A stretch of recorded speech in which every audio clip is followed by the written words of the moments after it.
আবাস যোজনায় কাটমানি নিলেই উপভোক্তাদের থানায় অভিযোগ জানানোর জন্য সোমবার সভা মঞ্চ থেকে স্পষ্ট নির্দেশ দেন মুখ্যমন্ত্রী। আর তারপরেই সাহস করে পঞ্চায়েত প্রধানের বিরুদ্ধে রেজিনগর থানায় অভিযোগ জানালেন উপভোক্তারা। মঙ্গলবার রামপাড়া ও আন্দুলবেড়িয়া গ্রাম পঞ্চায়েতের একাধিক উপভোক্তা রেজিনগর থানায় এসে অভিযোগ জানান। মানসিক স্বাস্থ্যের জন্য সবার আগে যে নামটি মনে ভেসে ওঠে, সুস্থ মনের ঠিকানা মনোবীক্ষণ। যোগাযোগ নাম্বার 7477799516।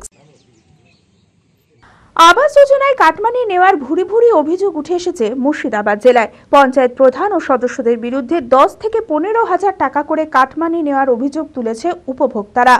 আর টাকা না দিলে তাদের হুমকির মুখে পড়তে হয়েছে। দ্বিতীয় দফা টাকা ঢোকা বন্ধ করে দেওয়ার হুমকিও দেওয়া হয়েছে। সোমবার লালবাগে সভা শেষে দলের বিধায়ক সহ নেতৃত্বদের নিয়ে বৈঠক করেন মুখ্যমন্ত্রী মমতা বন্দ্যোপাধ্যায়। আর সেখানেই তিনি অভিযোগ তোলেন আবাস যোজনায় হাজার হাজার টাকা কাটমানি নেওয়ার। তিনি নির্দেশ দেন পঞ্চায়েতের কোনো মেম্বার বা প্রধান যেন আবাস যোজনার তদারকি না করেন। সরকারি কর্মীদের দ্বারা যেন ডোর টু ডোর সার্ভে করা হয়। আবাস যোজনার কাটমানি নিলেই উপভোক্তাদের থানায় অভিযোগ জানানোর জন্য সোমবার সভামঞ্চ থেকে নির্দেশ দিয়েছিলেন মুখ্যমন্ত্রী।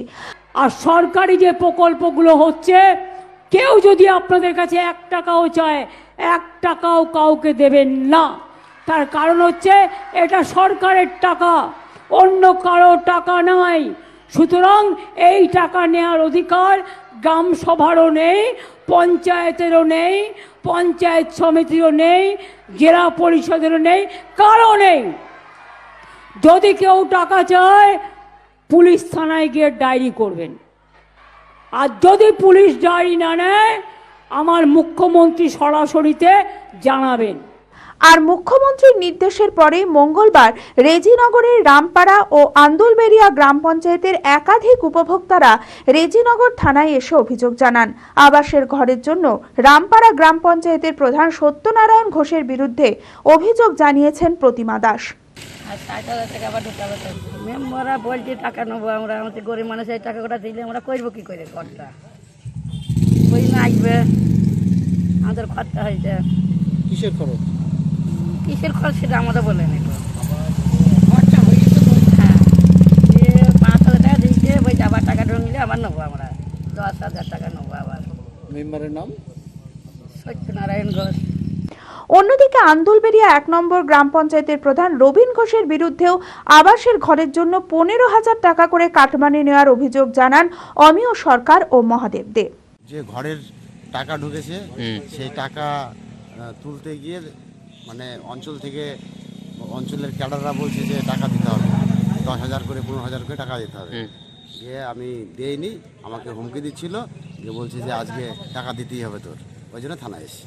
ওই যে আমাদের টাকার বিরুদ্ধে ওরা অভিবাদ করছে, তার জন্য আমরা থানায় এসেছি। কারা কারা?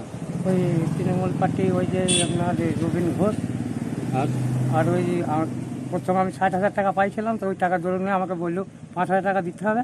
তোমরা 5,000 টাকা দিয়েছি, পরে যে টাকাটা ঢুকবে সেই টাকাটা যদি আমি না দিই, 15,000 টাকা না দিলে আমার টাকা ওরা ঢোকাবে না। বৈশালী বাঙালিয়ানায় প্রসিদ্ধ আদি ঢাকেশ্বরী এখন বহরমপুর শহরে রয়েছে কাতার বেনারসি, জর্দোসি বেনারসি সহ অন্যান্য সমস্ত ধরনের বেনারসির বিপুল সম্ভার। এছাড়া Swarnachuri, Baluchari, south Indian Kanjivaram, chiffon, বাংলার তাঁত, জামদানি লেহেঙ্গা, ছেলেদের পাঞ্জাবির অফুরন্ত সম্ভার নিয়ে হাজির আদি ঢাকেশ্বরী। তাই আর দেরি না করে আপনার মনের মতো পছন্দের কেনাকাটায় আজই চলে আসুন আমাদের প্রতিষ্ঠানে। আমাদের ঠিকানা 168/1/A রবীন্দ্রনাথ ঠাকুর রোড, লালদিঘি, বহরমপুর, মুর্শিদাবাদ। যোগাযোগ নাম্বার 9933104335।